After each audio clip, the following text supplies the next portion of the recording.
kasing dumating. Bakit ngayon ka lang kasi? Naiwanan na tuloy ako ng mga ka-office mate ko. Kung sinabi mo lang na malilate ka, sana sumabay na ako sa kanila. Pasensya ka na. Matraffic kasi kaya ngayon na ako nakarating dito. Kaya wag ka na magalit. Nandito na ang gwapo at simpatiko mong nobyo. Naku, tigilan mo nga ako sa pagyayabang mo. Hindi ako natutuwa. Dapat kasi maaga kang umalis para nakarating ka kaagad dito. Pasensya ka na. Huwag ka na magalit. Nandito na ako, okay? Ayusin mo na yung mga kilay mo. Magkaduktong na naman, oh. Dapat pala hindi Rhea ang pangalan mo. Dapat pala Simang. Anong si mga sinasabi mo dyan? Simang, as in, simangot. Tumigil ka nga sa kakatawa mo dyan. Hindi ka nakakatuwa. Tingnan mo, pati si Kuyang Gwardiya nakatulog na. Baka ako na lang inaantay niyang lumabas. Oo nga no. Kuyang guard, aalis na kami. Isara mo na tong pintuan para tuloy-tuloy ng tulog mo. Kuyang guard, teka, bakit ang dami mong dugo? Patay na siya, Arnold. Tingnan mo, wasak ang lalamunan niya. Tirig ang mga mata at bumubulok ang dugo sa bibig. Sinong may kagagawa nito? Arnold, may aswang! Ayun na siya! Siya ang pumatay kay Manong Guard! Tamang-tama ang pagdating ninyong dalawa. Nagugutom pa ako eh. Maliit ang puso at atay ng sikyo na ito. Payat kasi. Takbo na, Rhea! Aswang yan! Ay, walang hiya ka! Hintayin mo ako! Duwag! Huli ka! Hindi ka na makakataka sa akin. Mamamatay ka sa aking mga kamay. Iwan mo ako! Walang hiya ka! Aswang ka! Tulong! Sakala! Dear Aswang Diaries at Madam Venus, isang mapagpalang araw po sa inyong lahat. Tawagin niyo na lang po ako sa pangalang Rhea. Masasabi kong swerte lamang ang nangyari, kaya hanggang ngayon ay buhay pa ako. Nandito na po ako sa Talavera, Nueva Ecija sa ngayon. Pero nangyari ang maligim kong karanasan sa bulubundukin at magubat na lugar sa isang baryo sa Chaong, Quezon. Pasintabi po sa mga taga Quezon Province, pero ito po ang tunay na nangyari sa akin noong mga panahong gusto kong maging sikat na artista. Ilang dekada na rin ang nakakaraan. Ngayon ay ika-10 ng Oktubre taong 2025. Alas 7 ng umaga ay sinimulan kong isulat ang aking kwento.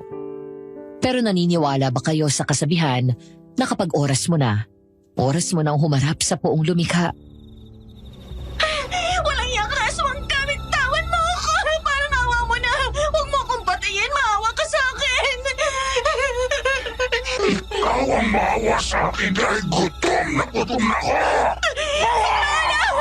Tulungan niyo ako! Cut! Ang galing mo, Rhea. I love it. Hoy, Arnold. Kulang pang arte mo. Sa susunod, mas gusto ko yung makita sa mukha mo ang sobrang takot. Gusto kong gawin mo na para bang wala ka talagang kwentang lalaki dito. As in, duwag talaga. Sige, Direk. Gagawin ko po. Okay ba yung acting ko, Direk Antonio? Oo. Napakagaling mo. Hindi ako nagkamali na ikaw ang pinili ko sa mga nag-audition sa amin sa pelikulang ito. Ayos, Rhea. Natutuwa ako at madali mong nakukuha ang mga instruksyon ni Direk Antonio. Kapag palaging kanyan, madaling matatapos ang bawat eksena natin. Magaling ka din kasing artista dito. Parang totoong-totoo mga kilos mo. Kaya naman nagagawa ko yun. Wow! For the first time, narinig ko ang blockbuster actor na pumuri sa isang baguhang artista. Sinasabi ko lang ang totoo, pare. Mas mabuti na yon para sa mga susunod na eksena ay mas lalo pang galingan ni Rhea. Tama si Lito. Talaga naman kasing nakuha ni Rhea ang expression na hinahanap ko. Sa kilos at sa reaksyon ng mukha. I love it! Tsak na kapag natapos natin ang ginagawa nating trailer at naipakita ko sa producer, tsak na masisiyan siya. Wow! Ayos yun, Direk! Kapag nagkataon ay tiyak na magkakaroon ka na agad ng solo movie, Rhea. Oo nga. Sana'y magtuloy-tuloy ng project na ito. Okay guys, ilipat nyo na ang camera at ilaw doon sa hagdanan. Rhea, doon ka tatakbo kapag nakawala ka na sa aswang, ha? Tapos kukunin mo yung basura na yon at ibabato mo sa aswang. Ibabato ko kay Litong basurahan, Direk? Oo, kasi palaban kang babae dito. Kahit medyo nag-aalagang kang lumaban dahil hindi naman ordinaryong kalaban ang kaharap mo, ay gagawin mo pa rin ang lahat para mabuhay. Kasi nga, yung nobyo mong si Arnold, makwela lang yan pero duwag. Ayos lang ba sa'yong ganon, Lito? Oo naman, trabaho natin to. Ganon ang naisip na eksena ni Direk Antonio, kaya yun ang gagawin natin. At saka maiilagan ko naman yon para makalapit ako sa iyo. Hindi mo ba binasa ang hawak mong script? Binasa ko pero yung mga dialogue ko lang. Basahin mo pati yung guidelines, yung instruction ng script. Kasi yun ang magsasabi kung ano ang gagawin mong acting. Habang naglilipat pa sila ng ilaw at camera, magpasa ka na muna para mamaya alam mo na ang gagawin mo. Tama si Lito. Basahin mo ang lahat para kapag nagsimula na tayo ng panibagong eksena, ay hindi na ako mahihirapang magpaliwanag pa sa'yo. Double time! Nag-aabot tayo ng dilim ng gabi. Ay baka abutin pa tayo ng umaga ay hindi matapos ang mga magagandang eksena. Di nagtagal ay tumalikod sina Direk Antonio para ituro sa mga crew at mga cameramen kung saan nilalagay ang mga ilaw at mga kamera. Ako naman ay naupo sa isang upuang naroon at kinuha ko ang aking script para basahin ang mga susunod na eksena na aming gagawin. At nabasa ko nga na tama nga ang sinabi ni Lito. Kaya pinag-aralan ko ng mabuti ang mga eksenang gagawin. Kaya matapos ang kalahating oras ng pag-aayos sa set, ay tinawag na ulit kami ni Direk Antonio at pinapwesto na ako sa unang baitang ng hagdanan. Si Lito naman ay nasa di kalayuan. Okay, Rhea. Alam mo na gagawin mo, ha? Okay, Direk. Alam ko na po. And 5, 4, 3, 2, action! Layuan mo ako, Eswang ka! Udas ka! Itong bagay saya! Lamunin mong basa ng pat! Hindi mo ako matatakasan! Wala ka nang asa ngayon dahil iniwanan ka na ng duwag mo, Romeo! Huwag mo ako ipari sa duwag na yon! Hindi ako papayag na basta mo na lang ako kakainin! Lalabanan kita! Sa kala mo naman ay meron ka pang magagawa? Lalo mo lang akong sinasabik na makain ang puso at atay mo! Halika dito! Bitiwan mo ako! Walang iya ka! Tinadyakan ko ng malakas si Lito. Tapos ay akma akong tatakbo. Pero nahawakan niya ang aking paa, kaya nag-hysterical na ako. Nagpumilit akong baka wala sa kanya. Malalakas na sipa ang ginawa ko. Bigay todo rin naman ang ginagawa ni Lito na pagpigil sa aking binti. Isang malakas na tadyak pa ay binitawan na niya ako. Kaya pagapang akong lumayo sa kanya.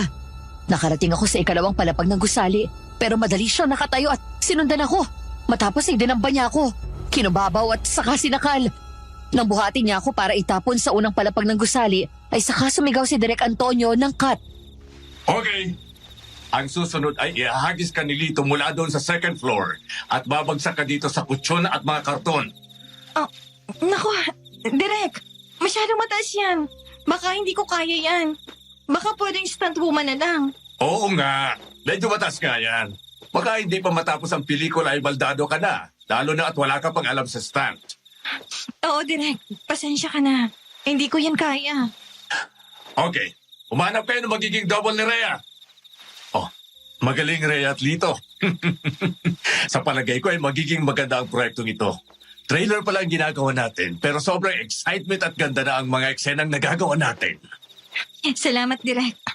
Tito, ayos ka lang ba? Napalakas yata ang mga sipa ko sa'yo. Okay lang ako. Magaling ang ginawa mo. Talagang parang totoo. Maganda yun, Rhea.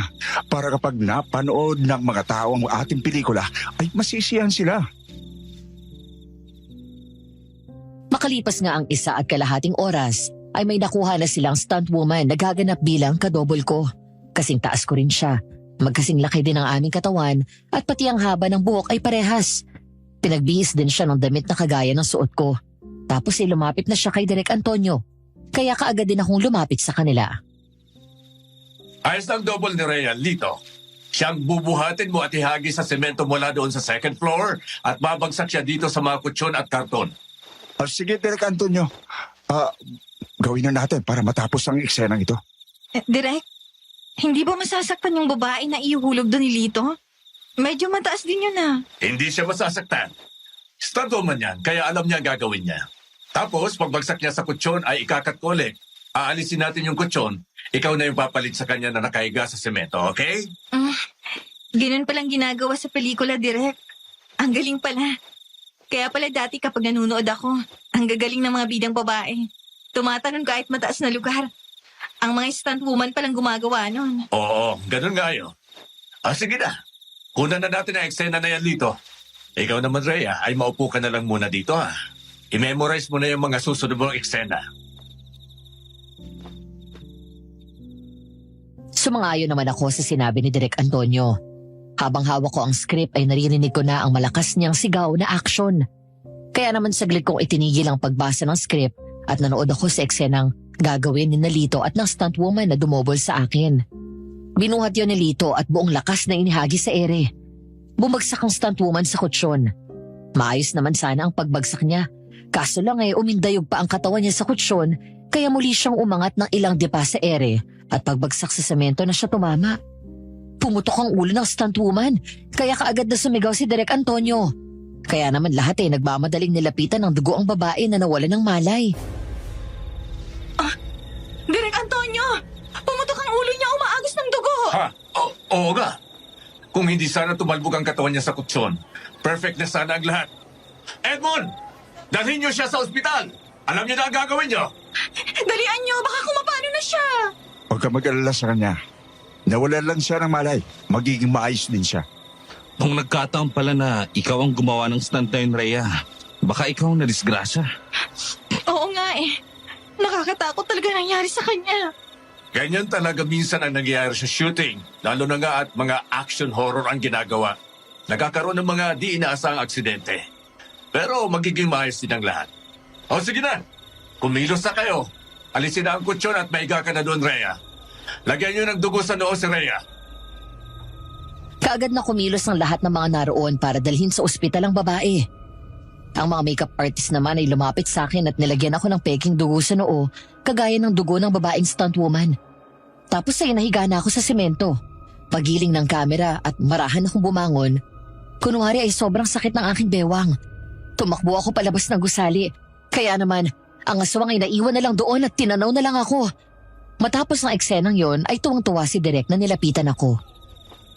Ipapa-edit ko lang itong ginawa natin, tapos ipapakita ko sa ating producer. Maganda ka na, ha? Alam ko na tuloy-tuloy itong proyekto natin dahil talagang galing mo. Sige po, Direk Antonio. Salamat. Sige. Magpahinga ka na muna sa inyo, Rhea.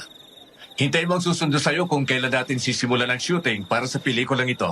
Sige po, Direk. Salamat. Salamat din sa'yo dito. Ang galing mo talagang kontrabida. Kaya nga kahit noon pa, hinahangaan na kita kapag napapanood kita sa sinehan. Salamat sa papuri, Rhea. Nakakataba naman ang puso ang sinabi mo.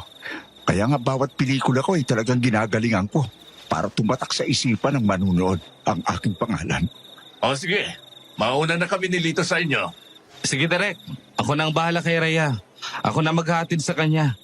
Halika na, Rhea. Ako na maghahatid sa inyo sa bahay mo. Salamat, Arnold. Pero, pwede ba dumaan muna tayo sa ospital kung saan dinala yung stunt woman na dumobol sa akin? Nag-aalala kasi ako sa kanya Parang ang laki ng naging sugat niya sa ulo kanina. O sige, puntahan natin siya mamaya para malaman natin kung anong kalagayan niya ngayon. Bago kami umalis sa venue ng shooting, ay tinanong namin ng isang crew kung saang ospital dinala ang nasugatang stunt woman. Nang malaman namin ni Arnold kung saan dinala ang babaeng stunt woman, ay kaagad na kaming umalis doon. Nagpunta kami sa pinakamalapit na ospital at nang makarating kami roon, ay kaagad kaming nagtanong sa mga nurse na naroon sa emergency room. Pero ang nakakalungkot, ay dead on arrival na raw siya. Malaki ang naging sugat niya sa ulo. Nabasag ang kanyang bungo kaya nawalan agad siya ng malay. Kawawa naman siya. May nagpunta na kaya sa pulisya para report ang nangyari? At saka sa mga kamag-anakan niya, dapat malaman nilang nangyari sa kanya. Kawawa naman siya. Dahil sa akin nangyari yun sa kanya. Production staff na ang gagawa niyan, Rhea. Sasagutin ng production ng lahat ng gastusin niya kasi sa panahon ng shooting siya na disgrasya. Huwag mo nang sisihan ang sarili mo. Minsan talaga ay dumarating ang aksidente. Nasa morgue na daw ang bangkay niya. Samahan mo nga ako, tingnan natin siya. Kaya mo bang tingnan ang isang patay? Oo, kaya nga kita niyayaya, di ba? Gusto ko siyang makita. Sige, halika na. Naroon daw ang morgue. Nagpunta nga kami ni Arnold sa morgue. Pagpasok namin doon merong 4 na stretcher na nakapila. Lahat ay may nakahigang patay. Nakatakip ang mga buong katawan kaya hindi namin alam kung alin doon ang hinahanap namin. Kaya inisa-isa naming tingnan ang mga patay na naroon. Nagulat ako nang alisin ko ang takip na kumot ng nasa unahang stretcher. Lalaki ang patay na naroon. Dilat ang mga mata niya. May nakatarak na patalim sa lalamunan. Kaagad kong binalik ang takip na kumot sa bangkay at napatingin ako kay Arnold. Alin kaya dito ang bangkay niya? Alam mo naman na magkasama tayo eh. Hindi ko rin alam kung nasan siya dyan. Isa-isahin natin para malaman. Sige, ikaw na mag-alis ng nakatakip na kumot sa isang yon. Aba, ayoko nga. Hindi ko naman siya gustong makita. Ikaw lang naman ang nagpupumilit na makita siya, di ba? Hindi, ikaw na lang ang mag-alis. Ikaw talaga napakaduwag mo. Para ka hindi lalaki. Hoy Rhea, kung suntukan ng pag-uusapan, walang problema sa akin. Kayang-kaya ko silang harapin. Pero kapag usapang patay, naku, talagang takot ako sa multo. Anong multong sinasabi mo dyan? Kamamatay lang niya, paano siyang magmumulto? Sige na nga. Ako na lang mag-aalis ng nakatakip na kumot. Teka, dahan-dahan lang gawin mo. Para kung makita nating hindi mahabang buhok, ibig sabihin, hindi siya yan. Oo na. Ako naman ang mag-aalis ng kumot kaya hindi ka dapat matakot. Lumapit ka nga dito sa akin. Dito ka sa tabi ko, bakit ang layo mo? Sige na, dito lang ako. Hindi naman ako ganong lalayo sa iyo eh. Marahan ko nga na inalis ang nakatakip na kumot sa bangkay na nasa stretcher. Napalunok ako nang makita kong siya na nga ang hinahanap namin ni Arnold. Malaki nga ang naging sugat niya sa ulo. Talagang malakas yung pagkakabagsak niya na naging dahilan ng kanyang kamatayan. Marahan ko siyang tinakpan. Inayos ko ang kumot saka ko lumayo sa kanya. Sobra ang lungkot na aking nararamdaman. Kumakbang ako palayo sa kanya at nilapitan ko si Arnold. Niyaya ko na siya paalis doon. Nang papalabas na kami ng ospital, meron naman ang isang matanda na nagmamadali. Binangga kami kaya kapwa kami natumba. Ay! Naku po, Ane, pasensya na po kayo. Hindi ko sinasadya na mabangga kayo. Natumba tuloy tayong dalawa. Okay lang po ba kayo? Ayos lang ako, Ineng. Pasensya ka na rin, ha? Nagmamadali rin kasi ako eh. Yun kasi yung anak ko ay nasa critical daw na sitwasyon. Pasensya ka na din. Sige po, mag-iingat po kayo. Ayos ka lang ba, Rhea? Hindi ka ba nasaktan? Oo, okay lang ako. Yung matanda ang iniisip ko. Napalakas yata ang pagkakatumba niya. Pero tumayo siya agad. Hindi niya ininda yon. Nasa critical daw kasi ang anak niya. Halika na. Ihatid na kita sa inyo para makapagpahinga ka na din. Saan nga palang bahay mo? Sa Tandang Sora. Sige, ituturo ko sa yung daan para makarating ka sa amin. Sige, para makilala ko na tuloy ang magiging biyenan ko. Anong magiging biyan ang sinasabi mo dyan? Ang ibig kong sabihin, ang mga magulang mo. Di ba? Magiging biyenan ko na sila kapag mag-asawa na tayo. Hoy Arnold sobra naman ang bilis ng takbo ng utak mo. Asawa agad, samantalang hindi ka pa nga nanliligaw. Hindi mo rin alam kung sasagutin ba kita tapos asawa agad. Ganun na rin naman yun, kaya minadali ko na lang. Eto na nga, di ba? Sinisimulan ko ng manligaw sa iyo. Una, ihatid kita sa inyo para makilala ko sila.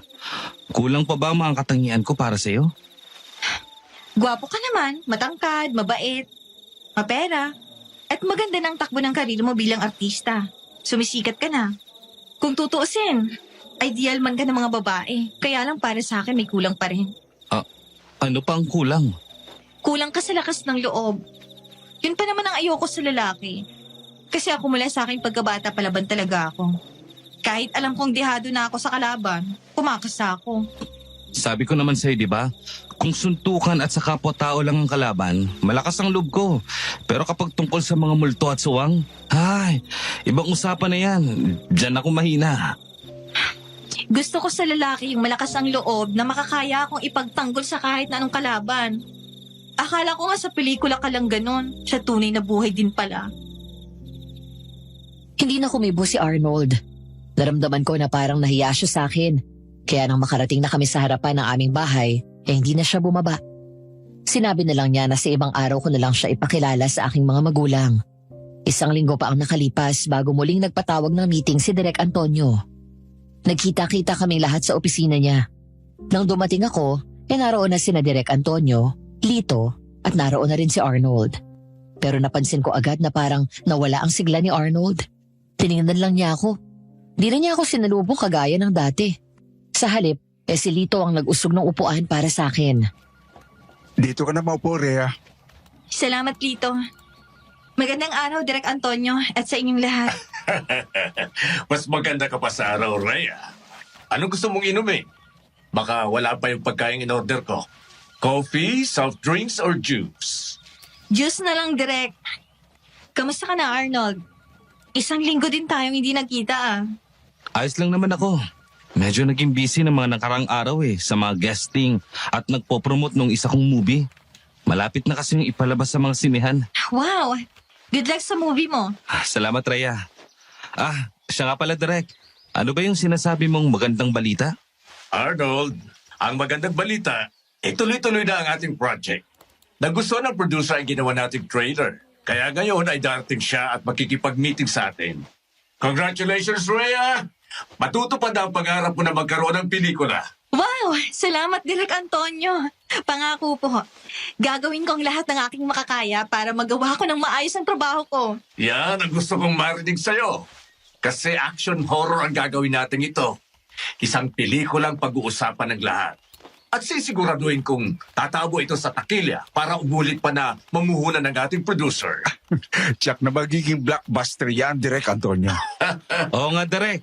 Lahat naman ng mga pelikula na ginawa mo ay tumabot sa takilya. Kaya natitiya ko na pipilahan din to sa mga sinehan kasi magaling kang direktor.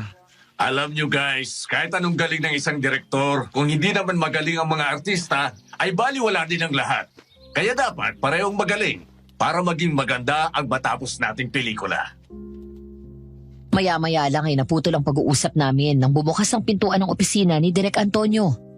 Pumasok doon ang isang lalaki na nakasuot ng disenteng damit at may dalang attaché case. Umupo siya sa upuang katabi ni Direk Antonio. Nalaman ko na siya pala ang magiging producer ng gagawin naming pelikula. Nakita ko na tuwang-tuwa siya nang makita kami ni Arnold at Lito. Kaya agad na sinimulan ng meeting. Nagpirmahan ang mga kontrata na nakasaad pati ang mga talent fee ng bawat isa. Nagbigay na rin ng down payment sa bawat isang artista.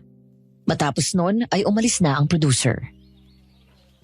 Ang kailangan na lang natin gawin ay mag-hunting location ng lugar na ating gagamitin para sa shooting. Tapos magsisimula na tayo. Kaya Rhea, mag-ready ka na ha? Oo, Direk. Palagi naman ako nakahanda. Pagbubutihin ko ang pagganap sa pelikulang ito. Lalo na nga, ito ang una kong pelikula. Yan ang artista. Dapat palaging positive. Ayos yan, Rhea. Okay, Direk Antonio. Kasama pa ba kami sa hunting location?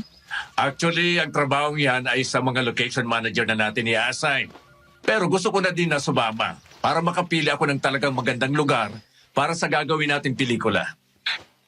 Direk, pwede ba akong sumama? Gusto ko rin makapamasyal eh.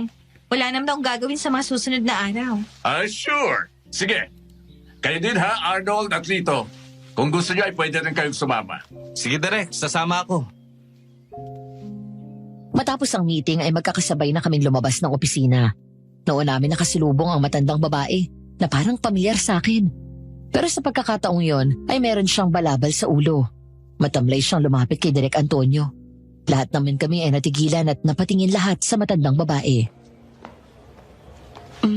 Magandang araw po. Kayo po ba si Direk Antonio?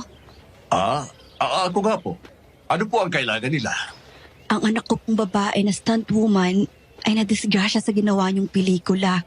Gusto ko lang sana humingi ng tulong sa inyo para sa pamasahe at serbisyo ng punerarya para maiuwi ko siya sa probinsya namin at pampalibing na rin po sana sa kanya. Kayo po palang kanyang ina. Una po ay humingi ako ng pasensya sa nangyari sa inyong anak. Aksidente po talagang nangyari. Nakakalungkot. Isa pa naman siya sa pinakamagaling na stunt double na dapat sana ay kailangan ko ngayon para dito kay Rhea. Alam niyo po kasi, siya lang ang inaasahan ko na tumutulong sa amin ng kanyang ama na may sakit. Pero ngayong wala na po siya. Hindi na namin alam kung anong gagawin namin. Sige po. Gagawin ko po ang makakaya para matulungan kayo. Alam na po ng producer ang nangyari. Matutulungan po nila kayo. Sandali po. Ito po ang calling card. Nandyan po din ang address ng producer. Puntahan niyo po para makausap niyo ng personal at matulungan kayo. Pero, kayo ang direktor ng pelikula kung saan nadisgrasya ang aking anak. Kayo ang dapat magsabi sa producer nyo para kumilos sila at tulungan ako. Inang, ibinibigay ko na nga sa inyo yung calling card. Pumunta kayo ng opisina at tiyak natutulungan nila kayo. Marami akong inaasikaso para sa gagawin naming pelikula. Matapos niyong pakinabangan ng aking anak? Ganyan ang gagawin nyo? Nasaan ang konsensya nyo? Kaya nga, tinuturuan ko kayo ng gagawin eh. Kaya na ang address ang opisina ng producer. Pumunta na kayo doon at kapag nakatapos na kami sa aming mga gagawin sakali, ay matulungan ko kayo. Kailan pa ako tutulungan? Kapag bulok na at inuud na ang bangkay ng aking anak? Wala kang pusong direktor! Inang, mag-iingat kayo sa pananalita, ha? Hindi namin gusto ang nangyari. Maayos naman ang pagkakahagis ko sa kanya sa kutson, kaso tumilapon siya doon sa semento at doon nangyari ang aksidente. Kung ganun, ay tama nga ang balita ko. Ikaw ang artistang si Lito. Kung inayos mo ang paghagis sa kanya, makabuhay pa siya. Eksakto naman po sa foam siyang bumagsak eh. Tama po yung sinabi ni Lito. Umindayog pa siya kaya sa semento siya bumagsak. Isa ka pa! Mga wala kayong puso! Hindi magtatagumpay ang proyektong to. Dahil ang taong nagbuwis ng dugo para dito ay kinalimutan nyo ng tulungan. Ang hirap mong kausapin ang... Tayo na nga Lito. Rhea, ikaw na nga kumausap dyan. Inis na umalis sina Direk Antonio at Lito. Patuloy naman ang pag-iyak ng matanda habang nakatingin ng masama. Habang tinatanawang papalayong sasakyan ni na Direk Antonio. Napatingin ako kay Arnold. Paano nga hindi ko kasi alam kung paano ko sisimulang kausapin ang matanda na hindi siya magagalit sa akin. Nararamdaman ko kasi ang pagdadalamhati niya sa pagkawala ng kanyang anak. Kung ganon, kayo po pala yung nakabanggaan ko sa ospital ng nakaraang linggo. Ibig po bang sabihin, hindi niyo pa nakukuha sa morgue ng ospital ang anak niyo? Hindi ko pa siya nakukuha doon. Wala pa akong pera pang tubos sa kanyang bangkay. Kaya nga lumalapit ako sa inyong direktor eh. Gusto kong tulungan niya ako. Kasi siya naman ang kilala ng producer eh. Pagpasensyahan niyo na po si Direk Antonio. Marami lang talaga siyang iniisip na gagawin. Pero sana ay unawain niya ako. Kasi ang anak ko hanggang ngayon nandun pa rin. Gusto ko na siyang iuwi sa probinsya. Pero kulang ang pera ko. Meron po akong 2,000 dito. Ibibigay ko po sa inyo. Idagdag niyo po sa pangtubos sa kanya. Maraming salamat, Ineng. Ikaw ba si Rhea? Ikaw yung dinubola ng aking anak? Opo. Pasensya na po sa aksidenteng nangyari. Ganun talaga ang buhay. Bahagi yun ng trabaho niya bilang stuntwoman. Palaging nasa panganib ang buhay niya. Kaya sana, ang mahihiling ko lang sa inyo, tulungan niyo ako sa mga gastusin sa kanya. Opo. Sasagutin naman niya ng production. Puntahan niyo na yung opisina nila. At kung meron din naman akong maitutulong, gagawin ko po para matulungan kayo. Salamat, Ineng ha. Sige, ako'y aalis na. Bago ako sumakay sa kotse ni Arnold ay tinanaw ko muna ang matanda hanggang sa makalayo yun. Nang mawala na siya sa aking paningin, saka lang ako sumakay sa kotse at umalis na rin kami doon kasunod ni na Direk Antonio. Noong mga sumunod na araw ay sumama kami ni Arnold sa paghahanap ng lugar na magagamit sa shooting ng gagawin naming pelikula.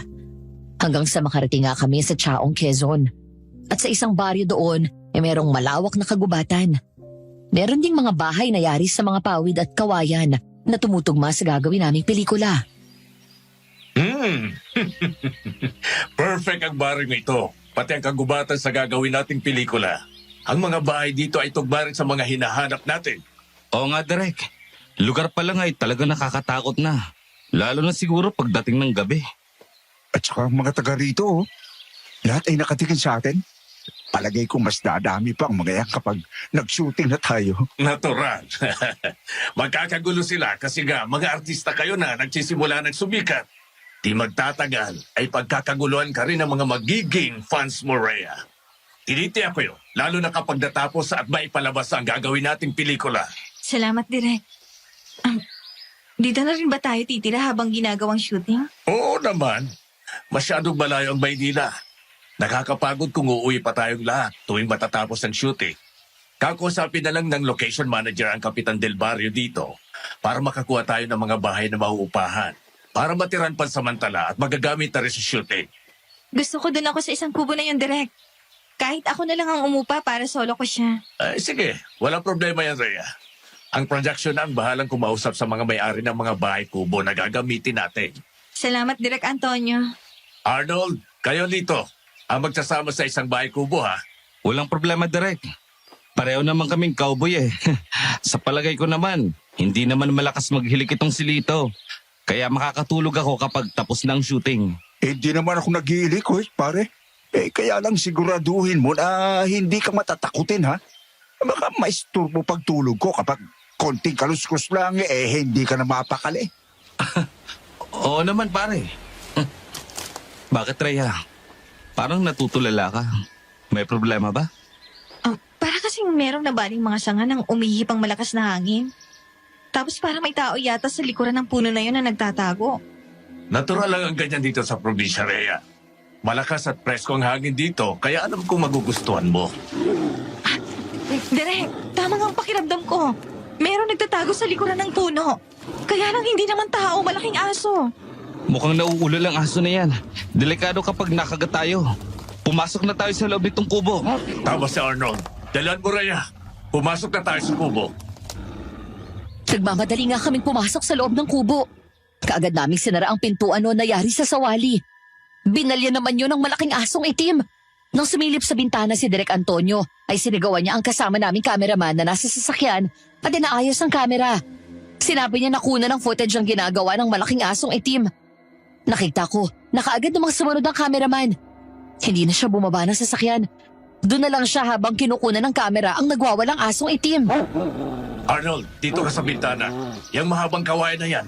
Hampasin mo ang aso, dalian mo. Kinukunan na ni Jonas ang footage ng aso. Maganda itong isama sa mga behind the scenes ng movie. Sige, Direk. Kahit takot ako sa asong ulol ay gagawin ko yan. Umanda sa akin ng walang hiya na yan. Masisira niya ng pintuan, Arnold! Dalian mo! Heto na! Mahabang kawayan na to. Kumanda ka sa akin! Hoy! Asungot! Lumayas ka dito, alis! Ayaw mo ba talaga, ha? Tingnan mo ang kawayang to! Ayan. Ayan ganyan nga, Arnold. Tinamaan mo siya. Teka. Ilang beses mo nang tinamaan ng kawayan sa ulo pero hindi ba lang nasaktan? Talong nagalit. Direk Antonio, parang hindi naman yata ordinary yung aso yan, Parang ang laki.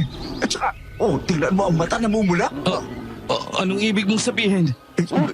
Parang aswang yata yan. Hindi na kawayan ang panlabang dyan. Dapat ay baril na. Tumabi ka na yan. At ako ang bahala sa aso yan. Ayun na siya rito!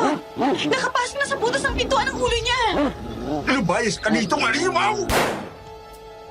Nang tamaan ni Lito sa bunganga ang malaking asong ulol, nasaktan yun at umatras. Muli siyang pinaputokan ni Lito, pero hindi na siya tinamaan ng mga sumunod na pagkakataon. Nagmamadaling tumakbo palayo ang aso. Nang hindi na namin siya matanaw, sakalang kami nakalabas ng kubo. Kinanapan namin yun sa paligid.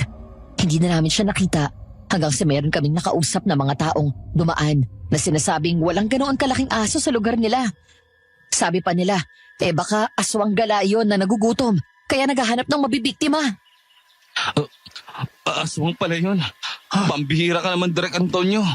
Inilagay mo na naman ako sa panganib. Abay, ano bang malay ko na aswang pala yun? Sa kahaka-haka lang naman yun ng mga taong nakausap natin. Hindi naman nila sinabing aswang. Ang sabi nila, baka aswang gala. Ibig sabihin hindi sigurado. Oo nga naman, Arnold. Tsaka kung nakapasok naman yon, hindi lang naman ikaw ang kakagatin nun. Maaaring lahat tayo. Hindi yun mamimili kung sinong kakagatin at hindi. Pero tsak na ako ang uunahin yun kasi nasaktan ko siya. Diyos ko. Mabuti na lang at may dalang baril tong si Lito.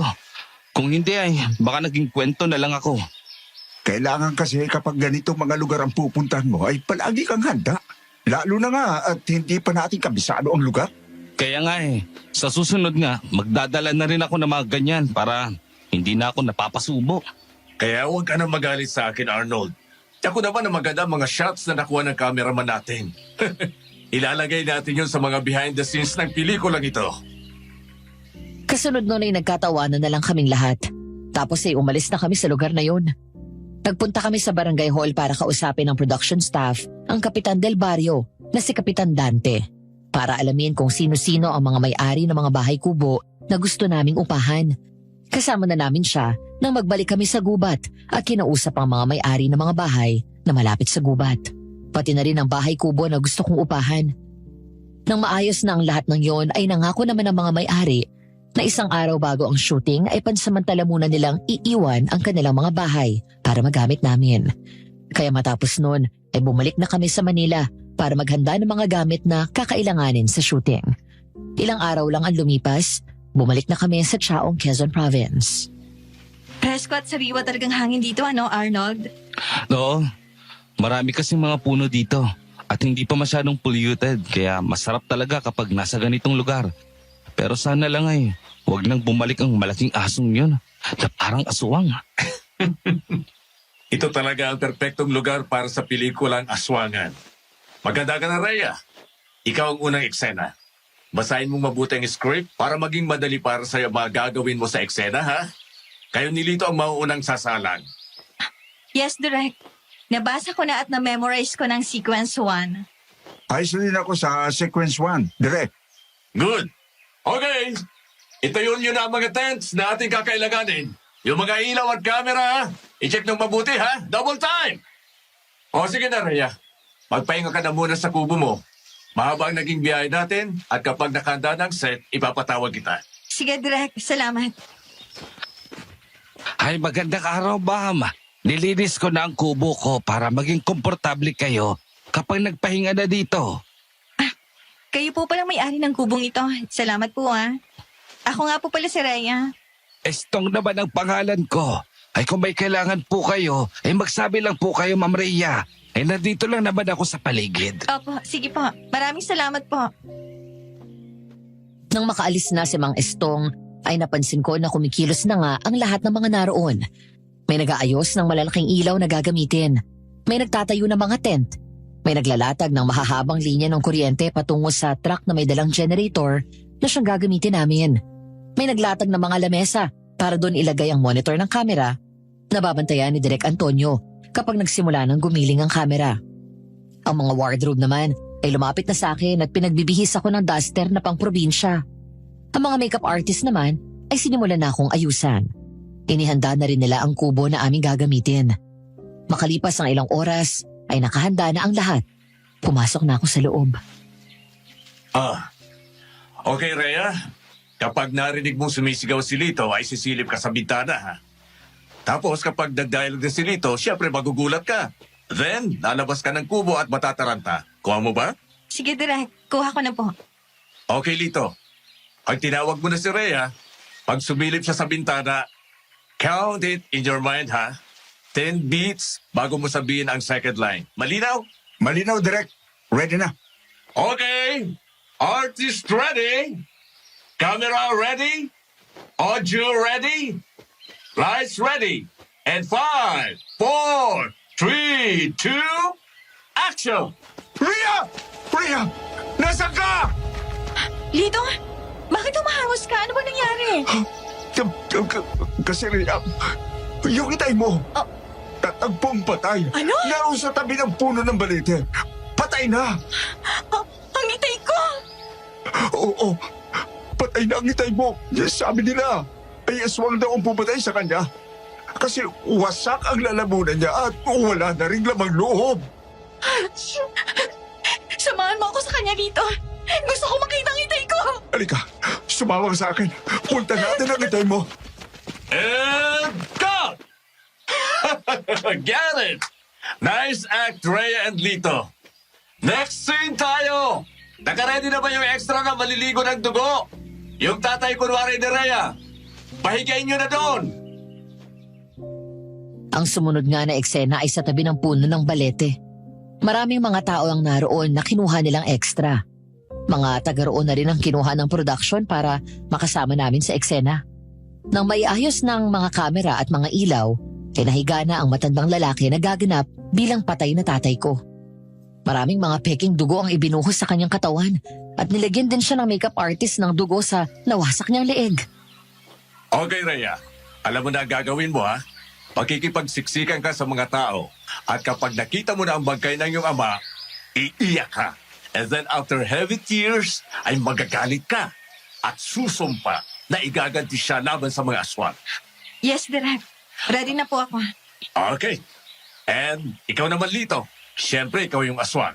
At kontrabida dito, pero hindi ka magpapalata. Kailangan hindi ka pagdududahan ni Rhea. Always play safe ka, ha? As in, kunwari ay mabuting tao ka. Copy, Direk. Ready na po ako. Anytime. Okay, kung ready na ang lahat, tignan natin ito. 5, 4, 3, 2, and action! Padaanin niyo ako. Nasaan ang itay ko? Tay! Tay! Sino walang pusong aswang na gumawa nito sa'yo? Tay, bakit mo ako iniwan? Paano na ako ngayon? Rhea, laksan mo ang loob mo. Nandito naman kami ng mga kapitbahay mo para tumulong sa iyo. Ang tigas naman kasi ng ulo niyo, Tay. Sabi ko na sa inyo na merong gumagalang aswang dito, hindi ka naniniwala. Tingnan mo tuloy yung nangyari sa'yo. Marami na nga nabiktima ang aswang na yun dito sa ating baryo. Kaya dapat ay palagi tayong mag-iingat. Isinusumpa ako sa harapan ng iyong bangkay, Tay. Ako mismong tutugas sa aswang na yon. Hindi ko siya mapapatawan. Igaganti kita, Tay. Tama ka, Igaganti Rhea. kita. Tutulong ako sa pagtugis ng aswang na yun. Igaganti natin ang iyong itay! Matapos ay dahan-dahan akong itinayo ni Lito. Niyakap niya ako, kaya sa balikat niya ipinagpatuloy ang aking pag-iyak. Pati ang mga taong naroon na ekstra na nasa paligid ko ay nag-iyakan na rin. Nadala na rin sa aking emosyon. At nakalipas ang ilang pang sandali, narinig ko na ang malakas na sigaw ni Direk Antonio ng cut. Kaya kaagad kong pinahid ang aking luha. Pero hindi ko pa rin mapigilan ang aking pag-iyak habang nakatingin sa mga taong nagpapalakpakan. Nilapitan ako ni Direk Antonio at niyakap ako. Hinimas ang aking likod. Magaling, Rhea. Talagang nakuha mo ang atensyon ng lahat. Pati ako ay naiyak. Utility! Pahingin ng tubig sa Rhea. Salamat, Direk. Salamat din dito. Ayos lang, Rhea. Pati ako nadadala sa iyo eh. Oo nga, ang galing mo, Rhea. Iiyak na din sana ako eh. Tutulong na sana ang luha ko sa tenga. Kaya lang nag-cut na si Direk Antonio, kaya hindi ko na itinuloy. Bruho ka. Anong luha ang lalabas sa tenga mo? Baka luga ang lumabas dyan. Saka hindi ka naman kasama sa eksena eh. Yun pa nga din ang naisip ko, Direk Antonio eh. Hindi ako kasama sa eksena. Sayang naman yung luha ko. Reserve ko na lang to. Tama ka. Reserve mo na lang yan dahil mamayang gabi pa ang eksena mo. Talagang maiiyak ka kasi dayuhan ka dito, di ba? Gagabihin ka kaya masasalubong mo ang aswang. Gabi nga pala yun, Direk, ano? Mamaya na ba yun? Oo, kaya yun ang paghandaan mo. Okay, last break muna tayo. Masayang nagsalo-salo ang lahat ng tanghalian noon. Panay kasi ang kwento ni Direk Antonio ng nakakatawang bagay. Nang mapalingon ako sa di kalayuan, ay nakita ko ang isang matandang lalaki na naglalakad palapit roon sa malaking puno ng mangga na nasa di kalayuan lang. Nakatingin siya sa amin. Ewan ko. Pero bigla akong kinabahan nang makita ko na hindi nakaapak sa lupa ang kanyang mga paa. Nakalutang siya ng bahagya. Kaya napatingin ako kay Arnold. Sumenyas ako na tignan niya yung malaking puno sa di kalayuan. Pero hindi yun maintindihan ni Arnold. Ano naman yung inginunguso mo dyan? Yung matanda sa tabi ng malaking puno ng mangga. Nakatingin siya sa atin. Ano naman kung nakatingin siya sa atin? Natural. Nandito tayo sa shooting at nasa baryo. Kaya maraming manunood sa atin. Marami sa taga-probinsya ang sabik na makakita ng artista. Tama si Arnold. Kaya wala kang dapat ipag-alala dito, Rhea. Nakabantay din naman sa atin ang mga barangay tanod na inutusan ni Kapitan Dante. Alam ko naman yun. Pero ang masama ay yung matandang nakita ko. Hindi nakasahid ang pasalupa habang naglalakad palapit sa puno ng mangga na yon. Hindi nakaapak sa lupa. Ano yun, magic? Hindi nga sumasayad sa lupa ang paa niya. Ayun sa tabi ng puno ng mangga. Oh, teka. Nasaan ang matandang yon? Kanina nandun lang siya nakatayo eh. Bakit biglang nawala? Baka naman namamalikmata ka lang. Malayo lang kasi at mainit ang panahon. Kaya akala mo nakalutang siya. Ano yun? Aswang? Kaya bang gawin yun ng mga aswang? Maglakad na hindi sumasayad sa lupa ang mga paa? Hey! Kapag nasa location tayo na kagaya ng mga ganitong lugar, huwag kayong palapansin sa mga bagay-bagay. Pabayaan nyo lang sila kung wala naman silang ginagawang masama laban sa atin. Pabayaan nyo lang silang manood. Ibig sabihin, Direk, naniniwala ka sa sinabi ko? Oo naman, Rhea. Kasi nasa probinsya tayo. Liblib na baryo pa ito. Hindi talaga maiiwasan na dalawin tayo ng mga kagaya nila. Nagmamasid din kasi ang mga yan kung bakit nandito tayo. Yung iba kasi masyadong mapaghinala. Napabuntong hininga na lang ako. Nang tumingin ako sa paligid hindi ko na ulit nakita ang matandang lalaki na yun. Ang extra na kasama ko kanina sa eksena, ang nakita kong kumakain habang nasa ilalim ng mga punong kahoy na naroon. Matapos ang tanghalian at makapagpahinga na ang lahat, nagpatuloy na ang shooting. Ang eksena ni Lito nakaharap ang mga tauhan, ang sumunod na kinunan. Talagang magaling si Lito, kaya kahit hindi ako kasama sa eksena, ay naroon ako at nanunood. Malapit na ang gabi ng pagbilog ng dakilang buwan, mga kasama. Nalalapit na rin ang oras ng ating pag-aalay sa kanya. Mamaya pagsapit ng gabi, ay magsimula na kayong kumuha ng mga babae at lalaking iaalay natin para patuloy niya tayong gabayan at bigyan ng lakas. Okay, cut! Arnold, ikaw na ang kasunod. Nabasa mo na ba ang script para sa eksena mo? Yes, Direk Antonio. Nakaready na ako. Sige, papadilim na rin naman. Makeup artist! Ihanda nyo na yung dalawang aswang na stuntman. Kasama ka na rin sa eksena ito, Lito. Yes, Direk. Ito ba yung sequence 6? Yung unang pagtatagpo namin, Arnold? Oo, yun na nga ang susunod natin gagawin. Dumidilim na eh. Magpalit ka na ng damit. Ibang eksena na ito. Sige, Direk. Si Rhea, hindi na siya kasama dito, di ba? Hindi na siya kasama dyan. Rhea, pwede ka na magpahinga sa kubo mo. Ipapatawag na lang kita kapag ikaw na ang kukunan ng eksena. Sumang-ayon naman ako sa sinabi ni Direk Antonio. Kaya nagpunta na ako sa kubong inupahan ko para pansamantalang doon ako tumira habang ginagawa ang aming pelikula. Kasama ko ang isang babaeng utility nang pumunta ako sa kubo na nasa di kalayuan lang naman sa lugar na pinagsushootingan namin. Dala niya ang aking malaking bag na pinaglalagyan ng mga damit at isang folding bed na may kasamang foam. Pumasok kami sa kubo at nilatag niya ang folding bed. Medyo nakaramdam na rin ako ng pagod, kaya nang lumabas na ng kubo ang babae, ay nahiga ako sa kama. Hindi na kayo dapat na magtagal sa lugar na ito. Bago lumalim ang gabi ay umalis ka na. Umalis na kayo. Masyadong delikado. Sino ka? Bakit mo sinasabi sa akin yan? Hindi na mahalaga kung sino ako. Basta sumunod ka sa sinasabi ko at para na rin ito sa kaligtasan mo. Delikado sa lugar na ito kapag kumagat na ang dilim. Unang pelikula ko ito, Inang. Hindi naman pwede na ako pang pipigil sa kanila. Masisirang mo Direk Antonio kung gagawin ko yan. Kung ganyan katigas ang ulo mo ay bahala ka. Kapag hindi mo pinakinggan ang mga babala ko sa'yo, ikaw na rin ang magiging dahilan para mapahamak ang iyong mga kasama dito. Tigilan niyo na po yan. Huwag niyo naman akong takutin. Kumakalat na ang dilim. Ikaw na ang bahala kung susundin mo ako o hindi. Nasa sa'yo ang desisyon. Nang humakbang na palayo ang babae, ay marahan akong bumangon sa folding bed at nagpunta ako sa pintuan ng kubo. Sumilip ako, pero hindi ko na siya nakita pa. Kaya lumabas ako at naghanap sa paligid. Hindi ko na siya nakita. Maya-maya lang ay may narinig ako na kaluskos sa likuran ng malaking puno. Naisip ko na baka doon nagpunta ang matandang kausap ko kanina. Marahan akong lumapit. Meron kang tao roon. Nakatalikod siya kaya naman marahan ako nagsalita. Ano po bang problema? Bakit parang may galit kayo sa akin? Ano yun? Anong galit ang pinagsasabi? Aswang! Lumayo ka sa akin! Ikaw lumapit sa akin tapos ngayon, palalayuin mo ako? Alam mo ba kanina pa sasabog ang aking puson? Lumayo na nga ako para walang makakita sa gagawin ko tapos i-istorbohin mo ako? Gusto mo bang kainin ko ang puso at tatay mo? Lumayo ka sa akin! Huwag mo akong kainin! Sige!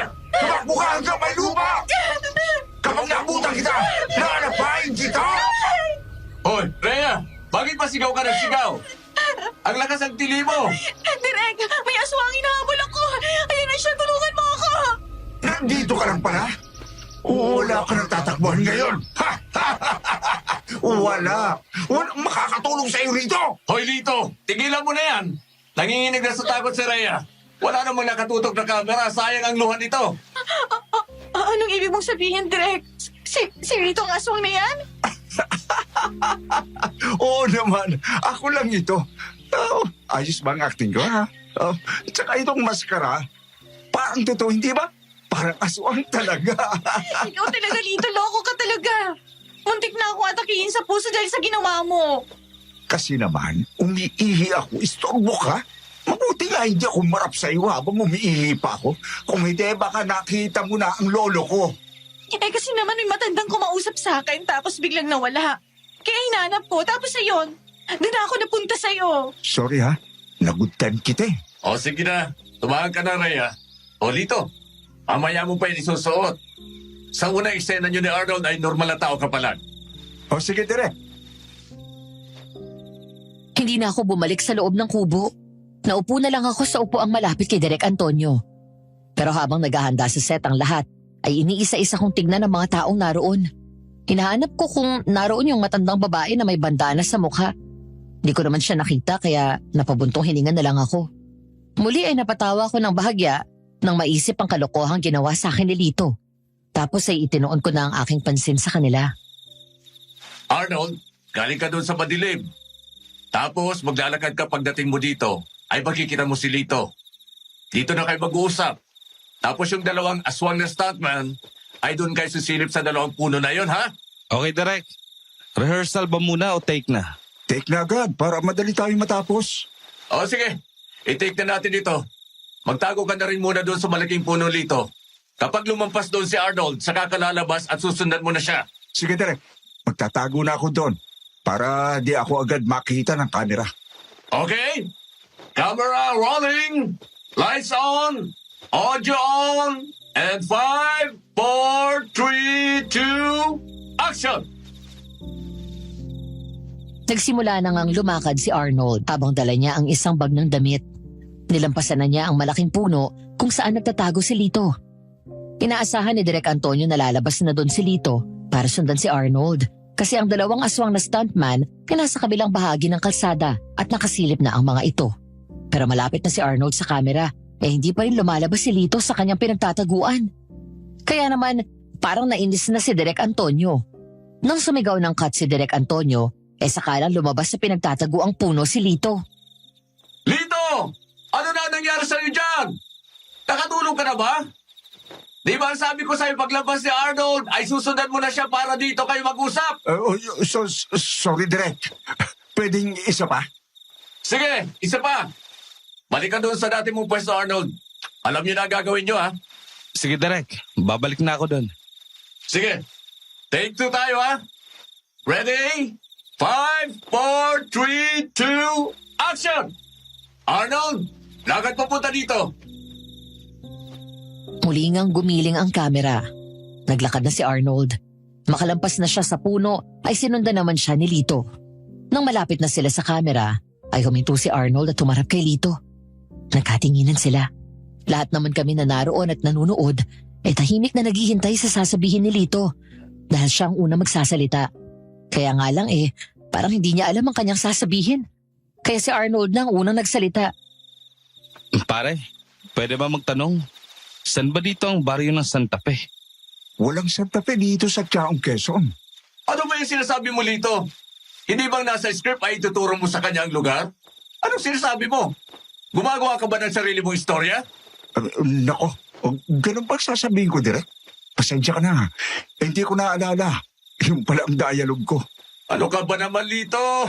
Maiksi lang ang dialogue niyo dito ni Arnold. Nakalimutan mo na ba? Pasensya na talaga, Direk Nakalimutan ko O sige, dinner break muna tayo. Magkapagod ka na, Lito. Magpahinga ka muna. Oo, Direk. Pasensya na, ha? Anong nangyari sa'yo, Lito? Bakit parang nabablanko ka? Hindi ka naman dating ganyan, Nakalimutan ko nga ang sasabihin ko, Anong pagkagawa ko? Sige na, magpapahinga muna ako. Ayaw mo bang kumain muna? Nakahanda ng catering. Hindi na, busog pa ako eh. Gusto ko lang magpahinga. Ano bang nangyari doon? Nasira ang acting ng ako ng ka-eksena? Kanina ang galing-galing nung ikaw ang kasama. Nagtataka nga din ako eh. Parang ibang tao na siya. Kung kailan napaka-iksi ng dialogue niya, sa kanya nalimutan. O baka naman napagod na siya. Maghapon na rin kasi na marami siyang eksena. Kailangan lang siguro ng konting pahinga. Oo nga. Halika na, kumain na tayo. Sabay na nga kaming nagpunta ni Arnold sa mahabang lamesa at sinabayan namin kumain si Direk Antonio. Napansin ko na habang siya'y kumakain, panay ang tingin niya kay Lito na nakaupo lang sa upuang nasa ilalim ng malaking puno habang naninigarilyo at nakatanaw sa malayo. Yun ang isang bagay na muli naming ipinagtataka. Direk Antonio, naninigarilyo pala si Lito. Kaya nga, panay ang tingin ko sa kanya kanina pa. Ito ang unang pagkakataon na nakita ko siyang naninigarilyo. Dati ang alam ko ay ayaw niya ng usok ng sigarilyo. Kaya kapag siya ang kasama ko, pinipigilan ko ang sarili kong manigarilyo. Baka naman may problema siya, Direk. Kaya biglang nawala sa mood magtrabaho. Oo nga. Parang malalim ang iniisip niya eh. Tingnan niyo. Nakatulala lang siya at nakatanaw sa malayo. Tapos titingin sa langit. Parang natutuwang pagmasdan ng buwan. Sa palagay ko ay tama ka, Arnold. O sige, kumain na kayo dito at ako na lang ang kakausap sa kanya mamaya. Nang matapos nga na kumain si Direk Antonio, ay nilapitan niya si Lito. Nagsindi rin siya ng sigarilyo. Kami naman ni Arnold ay nagpatuloy sa pagkain, kasalaw ang iba pang mga naroon. Pero paminsan-minsan ay nililingon namin sila. Tapos ay napalingon kami ni Arnold sa dalawang stuntman na nakakostume ng aswang. Kumuha pa kasi ng pagkain ng mga yon. Medyo matabang daw ang ginisang munggo kaya naghanap pa ng asin sa catering. Kaya naman nagtawanan kami ni Arnold. Ito ang mga aswang na hindi takot sa asin. Naghahanap pa eh. Bakit Arnold? Takot bang aswang sa asin? Oo naman. Mapapaso sila kapag sinabuyan sila ng asin. Di ba, Kapitan Dante? Ay, oo, sir. Takot din sila sa buntot pagi. Si Tangkawayan, sa mga matatalim na bagay na yari sa pilak. Ganun din sa mga benditadong itak. Kaya pala may dala kayong itak, Kapitan Dante. Paglaban ba yan sa aswang? Oo naman, Rhea. Panlaban ito sa mga aswang at sa mga kampo ng kadiliman. Nabasbasan kasi ito ni Padre Sebastian noong nakarang taon pa. Sa panahon ng Semana Santa. Kapitan Dante, may itatanong po ako sa inyo. Pero sana, sagutin niyo ako ng totoo. Kasi may mga nangyari na kakaiba sa akin sa buong maghapon eh. Tsaka ngayong gabi din. Ay, sige po, Ma'am Rhea. Sasagutin ko yan. Wag lang pera kasi wala ako noon. Ano po ba yon? Kasi kaninang tanghali, may nakita akong matandang lalaki na habang nakatingin sa akin, papalapit sa malaking puno ng mangga na yun, nakita kong hindi sumasayad sa lupang kanyang mga paa. Tapos ngayong gabi, may matanda na kumausap sa akin, bigla namang nawala. May aswang ba dito? Dito sa aming baryo ay nasisiguro kung wala. Pero sa kabilang baryo, may nababalitaan ako na meron daw doon na isang mag-anak na may lahing aswang. Pero sabi lang naman yon. Hindi ko alam kung totoo. Kung gano'n ay meron palang mga gano'n sa kabilang baryo. Ay, mabuti na lang at hindi tayo doon nakakuha ng location. Pero napakalapit lang nun dito. Kapitan Dante, huwag niyo kami pababayaan habang nandito kami sa lugar niyo, ha? Pangako ko naman sa inyo na kapag kumita itong gagawin naming pelikula, pagbibigay ako ng tulong dito sa inyong baryo. Maasahan niyo ako at ang aking mga tanod, Ma'am Rhea. Kaya nga nandito kami para bantayan ang shooting ninyo. Sisiguraduhin namin ang inyong kaligtasan. At saka hindi naman siguro sila pupunta dito para manggulo. Kasi madaming tao dito. Alam naman nila na mapapahamak sila. Oo nga naman, Rhea. Hindi nila ilalagay sa panganib ang buhay nila. Kaya wala tayong dapat na alalahanin. Ligtas tayo dito. Gawin na lang natin ng maayos ang trabaho natin nang matapos kaagad tayo. Kung gano'n, dapat pala palagi merong dalang asin sa bulsa para hindi ako lapitan ng aswang. Anong ginagawa mo? Bakit naglalagay ka ng asin sa bulsa ng duster mo? Alam mo bang kapag natunaw yan, mababasa ka? Naka-plastic naman ang asin. Kahit matunaw, hindi ako mababasa kasi nakabalot pa naman siya. Kumusta na kay si Lito? Sana ay nakausap na siya ng maayos ni Direk Antonio. Oo, Arnold. Kaya sana okay na din mamaya si Lito. Para tuloy-tuloy na yung shooting natin. Mabuti na lang at nandito si na Kapitan Dante. Nangako naman si Kapitan Dante na hindi nila kami iiwanan, kaya nabawasan ang pag-aalala na naramdaman ko. Kaya ipinagpatuloy na lang namin ni Arnold ang pagkain. At makalipas ang ilang sandali ay natapos na kaming kumain ni Arnold. Nagpunta na ako sa upuang malapit sa malaking ilaw para basahin ang aking script dahil alam ko na ako na ang sasalang sa susunod na eksena. Pero matagal na ako doon hindi ko pa nakikita si Direk Antonio at Lito. Kaya naman hinanap ko na sila. Si Arnold ang una kong nakita. Arnold, nasa na sina Direk Antonio at Lito? Hindi na ba tayo mag-shooting? Malalim ng gabi Oo nga Ang tagal naman nila mag-usap. Kanina nandun lang sila. Ngayon hindi ko na alam kung nasa na. Hanapin mo nga. Tanungin mo kung may mga eksena pa tayong gagawin. Kasi kung wala na, matutulog na ako sa kubo ko. Sige Rhea, diyan ka lang at ako nang bahalang kumausap kay Direk. Medyo mainit ang ulo kanina kasi nga sumablay si Lito. Pero nakita ko naman na nag-usap na sila ng maayos. Baka ayos na ngayon. Okay, sige. Dito lang ako habang nagbabasa nitong script ko. Nang umalis si Arnold, muli kong binasa ang hawak kong script. Pero isang oras na ang matuling lumipas, hindi na rin bumalik si Arnold. Naigala ko ang aking paningin, nakita kong nakatulog na rin ang mga yon sa iba-ibang posisyon. May nakaupo sa tabi ng malalaking ilaw. Ang mga cameraman naman nakadukdok sa lamesa at nakatulog na rin. Ang iba naman sa tabi ng mga puno na naroon sumandal. Tanging si Kapitan Dante at ang mga tanod lang niya ang napansin ko nagising pa at nagkikwentuhan. Kaya marahan akong tumayo. Saglit kong nilapitan si Kapitan Dante at tinanong kung nakita sina Arnold. Itinuro naman niya sa akin kung saan niya nakita sina Arnold. Inihatid pa nga niya ako. Pero nang matanaw ko na sina Arnold, Direk Antonio at Lito, nagpaiwan na sa di kalayuan si Kapitan Dante. Naglalakad na palayo silang tatlo. Kaya sinundan ko sila. Kanina pa ako naghahanap sa inyo, nandito lang pala kayong tatlo. Bakit parang paalis na kayo? Saan ba kayo pupunta? Sasamahan ko lang itong dalawa. Meron daw silang titingnan sa gawing yon. Gusto kong malaman kung ano yung sinasabi ni Lito. Oo nga, sasama din ako sa kanila. Masyado kasing maraming kwento tong si Lito na parang imposible. Hindi ako maniniwala kung hindi ko makikita. Ba, mukhang maganda yan Sasama na din ako. Huwag ka nang sumama. For the boys lang ito Grabe naman kayo. Ayaw niyo akong isama. Nakita niyo naman na napapanis ang laway ko doon. Wala akong kausap. Tapos kayo panay lang tawanan niyo dito. Nandun naman yung ibang mga kasama natin. Yung mga nagme-makeup sa'yo, saka yung mga cameraman. Makipagkwentuhan ka na lang muna sa kanila. Huwag ka nang sumama sa amin, Rhea. Oo nga naman, bumalik ka na lang doon. Lakad lang to ng mga lalaki. Malayo na tayo tsaka madilim pa. Nakikita mo naman yung liwanag na yon, di ba? Yun yung lugar na pinanggalingan natin. Diretso ka lang at makakabalik ka ron. Naku po, umalulong ng aso. Hindi na talaga ako babalik. Baka makasalubong ko pa yun at kagatin ako. Sasama na lang ako sa inyo. Ay, napakatigas talaga ng ulo mo. Sige, sumama ka na sa amin. Ikaw ang bahala kung yan ang gusto mo. Huwag mo akong sisihin na hindi kita pinaalalahanan, Sige, Direk. Ako naman may kagustuhan nito kaya hindi kita sisisihin. Sige na, umalis na tayo dito. Baka meron na namang mag-istorbo sa atin. Di na naman matuloy ang lakad natin. Tuloy-tuloy nga kaming naglakad sa kadiliman ng gabi. Gabay namin ang liwanag ng buwan. Nauuna silang tatlo na habang naglalakad parang normal lang ang lugar na kanilang dinadaanan. Parang baliwala lang sa kanila ang huni ng mga panggabing ibon at ang mga alulong ng mga aso.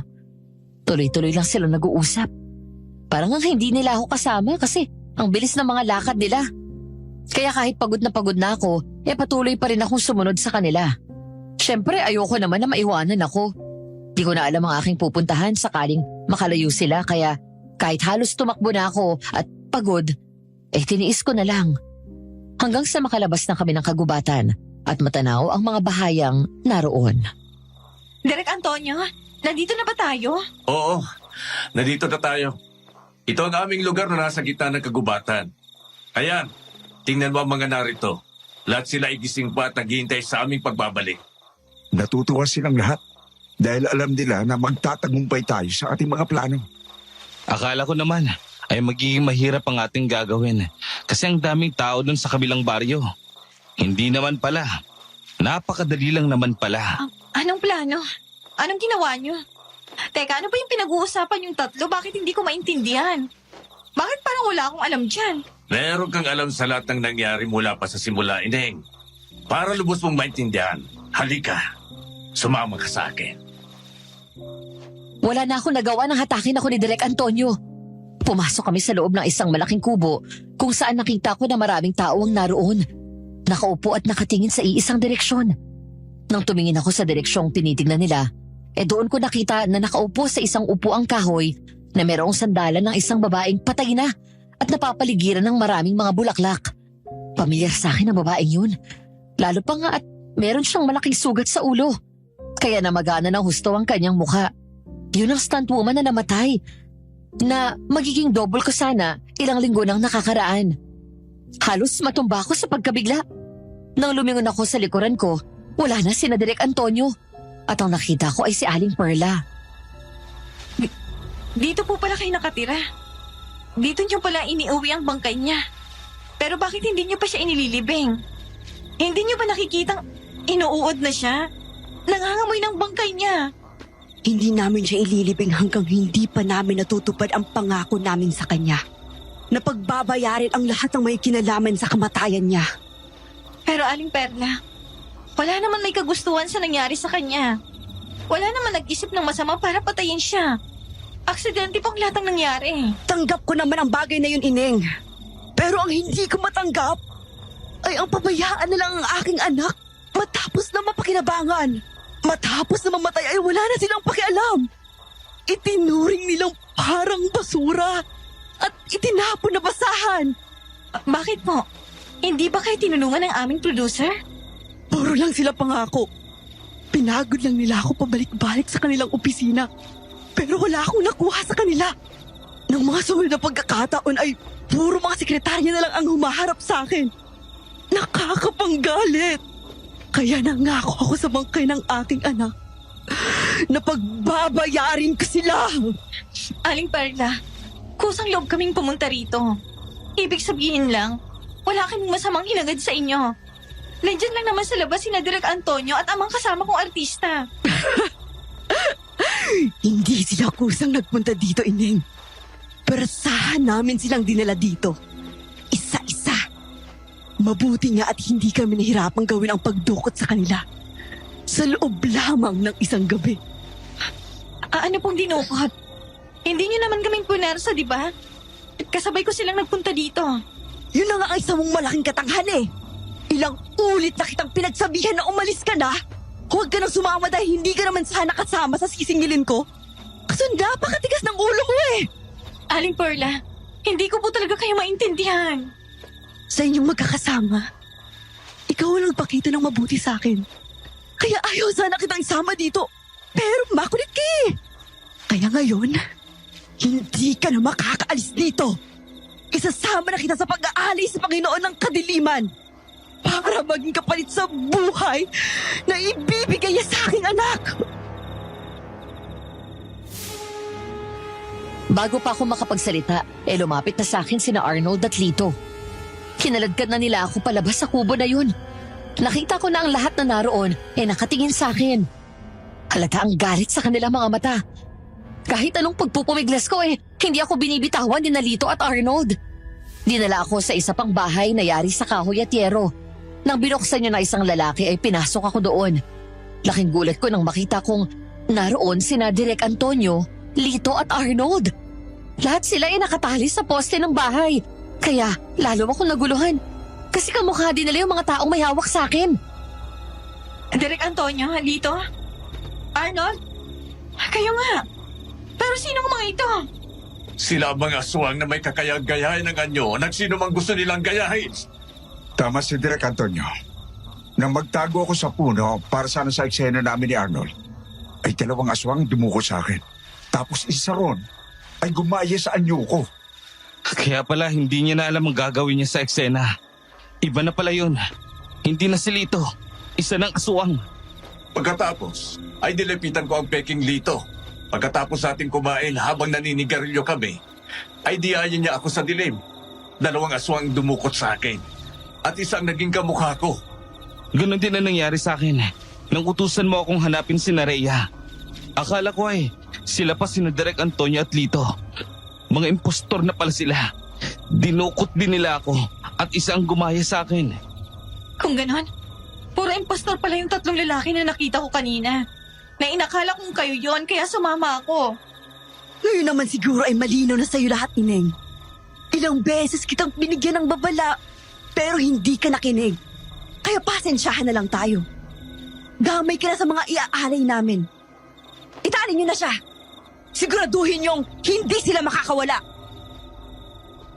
Noon kumilos sa mga impostor at itinali din ako sa isang poste na naroon. Kahit anong pagpupumiglas ko wala akong nagawa. Nang maitali na nga ako, lumabas na sila ng bahay na yon. Saka lang ako nakahinga ng maluwag. Noon lang ako umiyak dahil noon ko lang naisip ang panganib na aking napasok. Napakatanga ko nga dahil ilang beses na ako nakatanggap ng babala sa kanya, hindi ko lang pinansin. Ano nang gagawin natin ngayon, Direk Antonio? Baka gawin tayong pulutan ng mga aswang na to. Bakit naman kasi ang tigas ng ulo mo? Ilang beses ka na palang binigyan ng babala, hindi ka pa nakinig. Di sana ay wala ka sa kalagayang ito. Paano naman kasi kamukha niyong lahat yung mga yun Akalain ko bang mga impostor ang mga yun?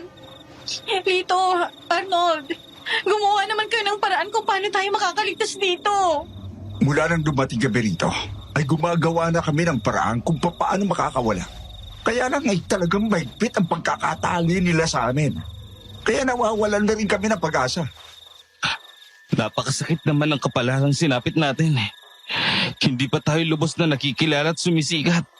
Ay malalaos na kaagad kasi mamamatay na sa kamay ng mga aswang.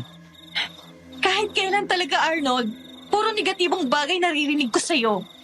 Paano kita maipagmamalaki sa mga magulang ko kung ganyan kahinang loob mo? Oo nga naman paring Arnold. Dapat ay magpakita kang gilas kay Rhea. Kahit naman sinong babae, ang gusto yung matapang na lalaki na makakaya silang ipagtanggol. Oo nga naman, Arnold. Ay, huwag kang magpakita ng kainaan, lalo pa ngayong nasa panganib tayo. Direk, isa lang pinaniniwalaan ko sa buhay. Yun ay ang bagay na palaging sinasabi ni Itay nung siya ay nabubuhay pa. Kapag oras mo na, oras mo na. Kahit anong gawin natin, kung talagang oras na natin, wala na tayong magagawa kung yun ang nakatakda. Basta ako marami pa akong pangarap sa buhay. Hindi ako papayag na mamatay dito. Alam ko na merong magliligtas sa atin. At sino pwedeng tumulong sa atin, Rhea? Meron bang nakakaalam na narito tayo? Si Kapitan Dante. Siyang nakakaalam nang lumapit ako sa mga impostor na yon. Kaya kung bigla akong nawala, tsak na maghahanap na agad ng mga yon. Kasi nasabi ko nga sa kanila ang mga kababalaghang naranasan ko. Tamang si Rhea. Nakakwentuhan namin si Kapitan Dante. Sana lang ay kagad na siyang kumilos kapag nalaman niya ang nangyari. Meron pa tayong oras. Narinig ko sa matandang yun na bukas pa ng gabi tayo iaalay para sa isang ritual na magpapanumbalik sa buhay ng kanyang anak. Kung ganon, gumawa na tayo ng paraan kung paano makaalis dito. Kaya lang napakahigpit talaga nila. Kahit masakit na ang mga kamay ko, pinilit ko pa rin igalaw yon. Para kahit papano sana lumuwag ang pagkakagapos sa akin. Kaya nga lang nararamdaman ko na hindi nagbabago ang higpit nun. Nakaramdam na ako ng pagkapagod. Hindi man lang lumuwag yung tali sa aking mga kamay. Hanggang sa marinig ko na nga ang pagtilaok ng mga manok. At di nagtagal may narinig kami na parang merong mga taong dumarating at kinausap sina Aling Perla. Kaagad ako nagpilit na sumilip sa siwang ng dingding. At nakita ko nga si Kapitan Dante, nakasama ang mga sundalo. Nag-aagaw na noon ang liwanag at dilim. Sa tansya ko mag-aalas 5 na ng umaga. May mga artistang nawawala. Nag-shooting sila sa aming baryo. Itatanong ko lang kung meron kayong napansin na makadumaan dito na kahinahinalang kilos. Naku, pasensya na Kapitan Dante. Mahimbing ang tulog ng lahat ng mga taga rito. At kami naman ay pinaglalamayan ang aking anak na namatay. Direk Antonio, sina Kapitan Dante. Dumating siya kasama ang mga sundalo. Hinahanap na nila tayo. Kailangang malaman ni Kapitan Danting nandito tayo. gumawa tayo ng ingay para marinig nila tayo. Tama si Direk Antonio. Kapitan Dante! Tulungan niyo kami! Dinukot nila kami! Nandito kami sa bahay! Saklolo! Tulong, Kapitan Dante! Manong sundalo! Biniyag nila kami! Nandito kami sa malaking bahay! Boses nila yun, Sen. Nandito nga ang hinahanap namin. Sinabi ko na nga sa inyo na wala dito ang hinahanap nyo!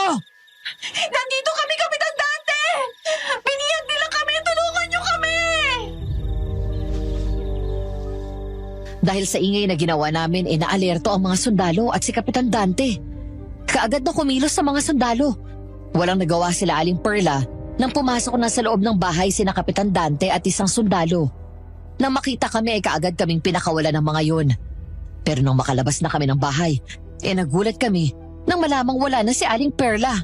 Kahit ang mga tauhan nila hindi na namin nakita. Parang lahat sila'y nagtago na. Kasunod noon ay narinig namin ang malakas nilang pag-angil. Nag-alisa na ba silang lahat? Ligtas na ba tayo? Masama ang ibig sabihin nito. Umalis na tayong lahat dito. Tumakbo na kayo palayo dito, Direk Antonio. Kami na ang bahalang humarap sa kanila. Sige, Kapitan Dante.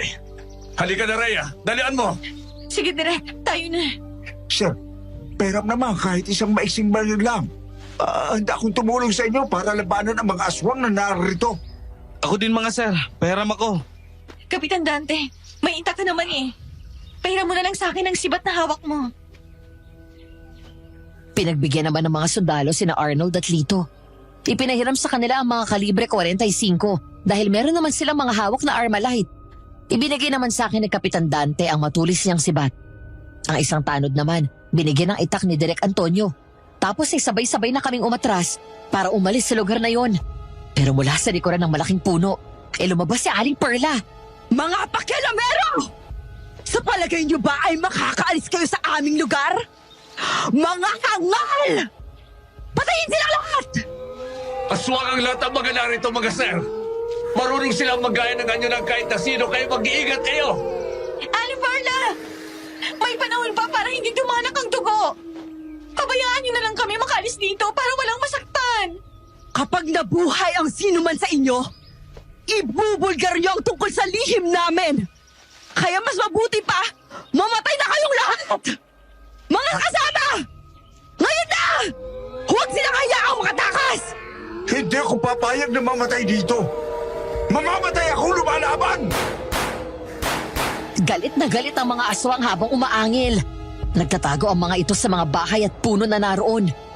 Nang lumabas ang dalawang aswang mula sa likuran ng malalaking puno, pinaputokan ito ng mga sundalo.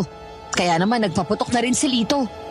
Matapos hinawakan ako ni Lito sa kanang kamay. Naramdaman ko naman na humawak sa kaliwa kong kamay si Arnold.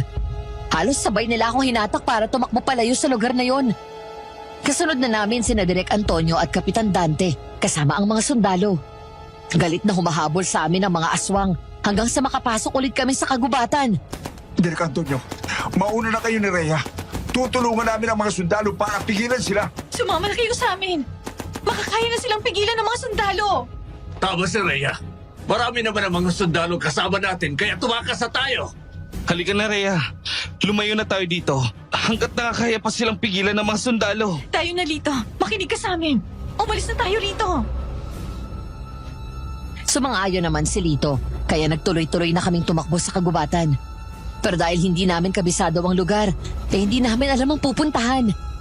Mabilis na tumakbo sina Direk Antonio at Lito, kaya sinundan ko sila. Kaya nga lang naapakan ko ang isang tuyong sanga ng kahoy na nakakalat sa daan. Dahil doon nadapa ako. Tinulungan naman akong tumayo ni Arnold. Ayos ka lang ba Rhea? Kaya mo pa bang tumakbo? Oo, kaya ko pa. Kaya lang, wala na sila Direk. Saan ba sila bandi tumakbo? Ang alam ko ay doon sila nagpunta. Halika, sundan na lang natin sila. Arnold, nasundan tayo na aswang. Huwag kang mag-alala, akong bahala sa iyo. Dito ka lang sa likuran ko. Patay sa akin ng aswang na yan. Hindi mo siya tinamaan, Arnold! Napakabilis niyang kumilos. Nahilagan lang niya ang aking bala. Halimaw ka! Magpakita ka sa akin! Nasaan ka? Nasa likuran siya ng puno, Arnold. Doon ko siya nakitang tumalon. Nagkakamali ka, Rhea. Wala siya doon. Nililinlang lang niya tayo. Nasa likuran natin siya. Tama nga ang hinala ni Arnold. Nasa likuran nga namin ang aswang. Nang dumamba ang aswang pasugod sa amin, ay nakalmot pa niya ako sa braso bago pa siya nabaril ni Arnold. Agaw buhay na bumagsak sa harapan ko ang aswang. Nagpilit pa yung tumayo para sana kagatin ako, pero muli siyang pinaputok ni Arnold. Tinamaan siya sa ulo na naging dahilan ng kanyang kamatayan. Nagdurog ang braso mo. Ang sakit!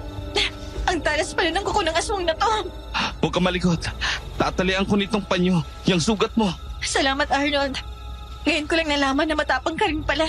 Hindi mo ako pinabayaan. Lahat ng panganib ay handa kong harapin, lalo na kung kaligtasan mo nakataya, Rhea.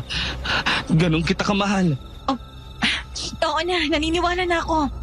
Halika na. Hanapin natin si Direk kung nasa na sila. Sa palagay ko ay naroon sila. May dala ring baril si Lito, di ba? Oo nga, baka nga si Lito nagpaputok. Muli nga akong hinawakan ni Arnold at tumakbo na kami sa direksyon kung saan namin naririnig ang malalakas na putukan. Pero dahil nagpapaputok din ang mga sundalong humaharang sa mga aswang, nalito na kami ni Arnold. Lalo na kabi-kabila na ang malalakas na putok ng mga baril. Hanggang sa malaman namin ni Arnold na ang direksyong pinuntahan pala namin pabalik sa mga sundalo na kasama ni Kapitan Dante. Nalinti ka na. Parang umikot lang pala tayo. Kahit mahaba ng tinakbo natin, ay dito pa rin tayo bumagsak. Oo nga eh. Ano pang nangyari? Bakit ganito? Pambihira naman ang gubat na ito. Parang pinagod lang tayo at pinaikot tapos dito pa rin tayo bumagsak. Nandito rin kayo, Rhea, Arnold? Oo. Parang may kakaiba talaga sa gubat na to. Kagabi parang ang bilis lang namin nakalabas. Pero ngayon nagpapaikot-ikot lang tayo. Talagang hindi kayo basta makakalabas sa kagubatang ito dahil ito ay pag-aari ng mga aswang na kagaya namin. Mang Estong, isa ka rin ba sa kanila? Tama ka. Kapatid ko si Perla. Pamangkin ko ang stuntwoman na namatay sa pelikulang ginagawa nyo. Hindi sana tayo aabot sa ganito kung inayos ninyo ang pagtulong sa pamangkin ko. Pero hindi pa naman huli ang lahat.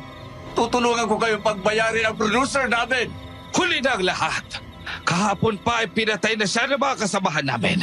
Kaya ngayon ay wala na kayong aayusin. Hihintayin na niya kayo sa kabilang buhay. Mamamatay din kayo! Galit na sumugod si Mang Estong, pero pinaputokan naman siya ni na Arnold at Lito. Pero kagaya ng inaasahan, talagang mabibilis kumilos sa mga aswang. Lalo na nga kung isang aso o malaking musang ang ginagaya nila. Nakakapagtago din sila ng mabilis, kaya sablay lahat ng pinakawalan ni na Arnold at Lito. Na makalapit siya sa amin, dinamba niya si Lito, kaya nagpambulong sila. Hindi naman nagpabaya si na Direk Antonio. Tinaga niya si Mang Estong, pero nasalag lang noon ang pagtaga niya. Tapos binuhat niya si Direk Antonio at inihagi sa malayo. Direk Antonio! Ayos ka lang ba, Direk? Akma ako! Parang napilayan yata ako! Arnold! Tulungan mo si Lito! Hindi niya kakayaning labanan ang aswang na yan! Alam ko yung Direk. Akin ang itak na yan. At ako nang tatapos sa halimon na to. Arnold! Dalian mo! Tulungan mo ako! Nandiyan ako, pare. Tutulungan kita. Bago mo siya tulungan ay iligtas mo muna ang sarili mo. Aling Perla, paano yung nalampasan ng mga sundalo? Sa amin ang kagubatang ito. Kaya alam ko ang lahat ng pasikot-sikot dito. Kaya habang kinakalaban nila ang mga kasamahan ko, ay sumibat ako. Dumaan sa ibang lagusan. Kaya ako nakarating dito at nahanap ko kayo. Ay, Parla, sa palagay ko, wala nang halagang pagmamakaawa namin sa'yo.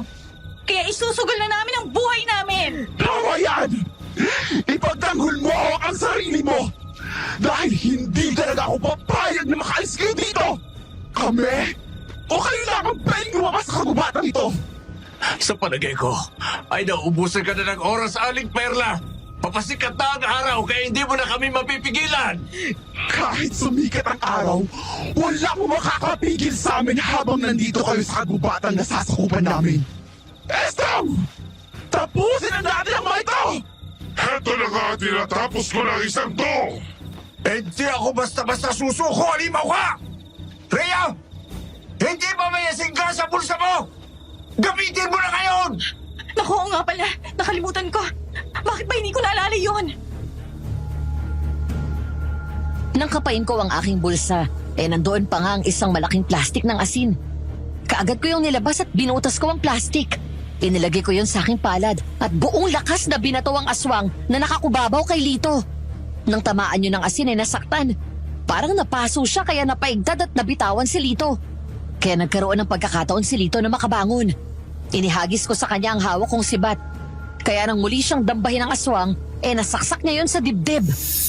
Sabi ko na sa'yo, halimaw! Ikaw ang mamamatay! Ganyan nga dito! Tapusin mo na ang aswang na yan! Ikaw ang gusto kong mawala sa aking paningin, Direk Antonio! Ikaw ang nagpabaya sa obligasyon mo! Ikaw ang uunahin ko! Bitiwan mo ako! Uwag! Mamamatay ka!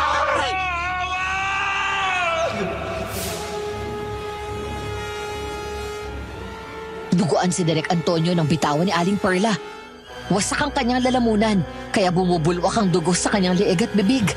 Di nagtagal, tumirik ang mga mata ni Direk Antonio at namatay siya. Nangatog ang aking tuhod habang nakatingin sa kanya. Tapos napatingin ako kay Aling Perla. Dahil sa pagkakataon namang yun, si Arnold naman ang gusto niyang sugurin. Kaya habang tumutulo ang aking luha, mahigpit kong hinawakan ang asin sa aking palad. Magkahalo na ang takot at galit na aking nararamdaman. Wala ka talagang puso! Wala talaga akong puso sa mga tao kagaya ninyo! Hindi ako kagaya ng aking anak na mabait. Pero yun ang naging dahilan ng maaga niyang kamatayan. Kung tinanggap niya ang pagiging aswang, hindi sana siya basta mapapatay! Lahat ng nilalang na nandito sa ibabaw ng lupa ay may kanya-kanyang katapusan. Kahit kagaya mo, kung oras mo na, oras mo na! Kung gano'n, mamamatay akong kasama kayo! Uunahin ko ang lalaki ito! Ikaw ang mamamatay! Igaganti namin si Direk Antonio! Rhea! Ngayon na! Sabay-sabay nga naming sinalakay si Aling Perla. Binato ko siya ng asin habang papalapit ako sa kanya. Nabaso siya at nataranta nang maramdaman ng mga asin na tumama sa kanyang katawan. Lalo pa nga't pumasok sa loob ng damit niya ang iba pang mga piraso. Dahil doon nasira ang kanyang konsentrasyon. Kahit gusto niyang sugurin si Arnold hindi na niya magawa dahil napapaso na siya ng mga asin. Patuloy ko siyang binato, kaya naman sa galit niya, ako na yung kanyang sinugod.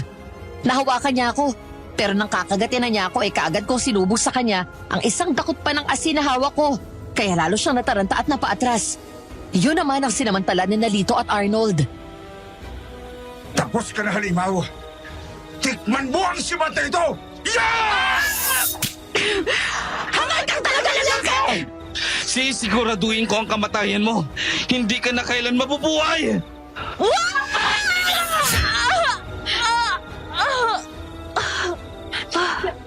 Napugot ang ulo niya sa lakas ng pagtaga mo, Arnold!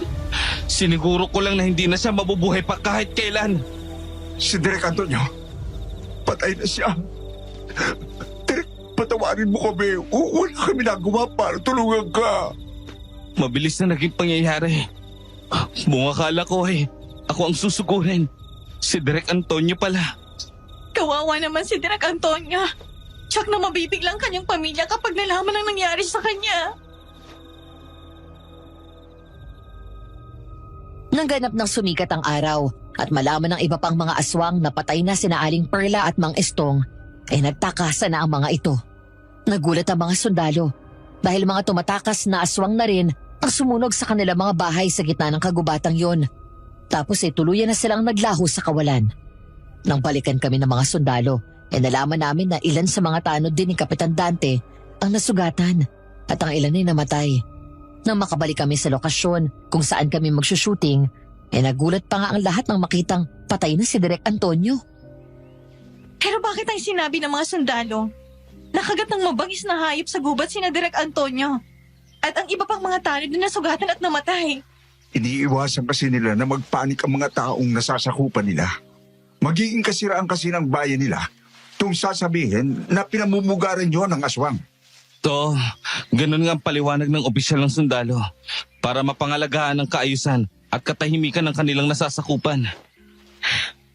Wala nang producer natin. Wala na rin si Direk Antonio. Kaya sa palagay ko, hindi na matatapos ang pelikulang ito. Ganun na nga mangyayari, Rhea. Sayang ang napakagandang pelikula na ito na magpapakilala pa lang sana sa atin sa takiya. Rhea, kahit matigil ang ginagawa nating pelikula, ayos lang sa akin. Basta yung panliligaw ko sa'yo, hindi ko ititigil ha.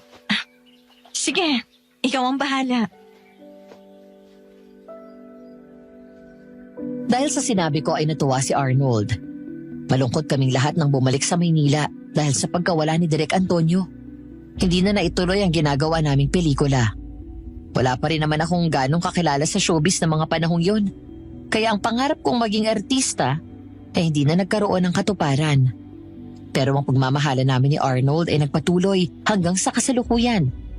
Pinatunayan niya ang pag-ibig niya sa akin mula noong mga bata pa kami hanggang ngayong matanda na kami. At yan po ang kwento ng aking buhay at pag-ibig, Madam Venus. Sana po ay nagustuhan ninyo ang aking kasaysayan. Marami pong salamat. Gumagalang, Rhea.